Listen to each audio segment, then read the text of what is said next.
Sus pauwi na kami. Nakabigote ako ng puti Pauwi na kami galing Naik. Ito, maulan ang panahon. Si Madam antok na, natulog. Madam. Yun. Lamig eh. Ano ang tulog namin? Walang tulog. Ano yung ilang oras lang tulog natin? 30 minutes lang ako. 30 minutes ka lang. Panay ang tayo mo. Kagandang bahay Hindi ako makatulog. Oo, pagka, ganda ng... namamahay ako. Ganda ng bahay ng aming pinsan. 3 lang sila nakatira. 4 pala pati sa bata. Oo. Paalis na rin. Paalis na rin. Kailan yun? September. September 3? Oo. Tapos ito pauwi na kami galing Naik. Antok na. Antok na. Gutom na ako. Gutom na. Tapos ayan po yung palibot natin. Ayan po.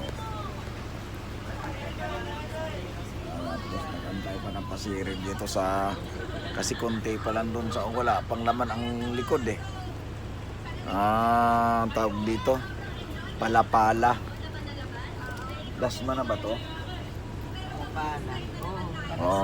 Dasma palapala. Nag-aantay pa ng pasahero. Malakas ang ulan. Kita naman ninyo sa sa salamin Maulang umaga.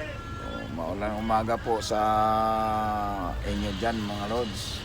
May bagyo dito sa Pilipinas ngayon.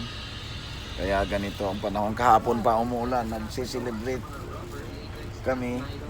Umuulan. Kaya hindi masyado kaming mga... Gutom lods. Gutom. Kumakain ka? Ano yan? Ayoko pa kayo. Walang kindi. X-rated yan. X-rated daw yung kinakain niya. Hindi na lang sa akin. Ba't wala na yung Ayaw mo to? Magandang sarap to. Oo. Sponsor. Si Sponsor daw yun.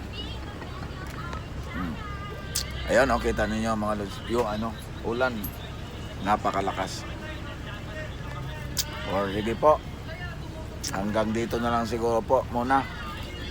Sa uulitin pagka nasa na kami sa Tagaytay. Thank you po. Sa akin.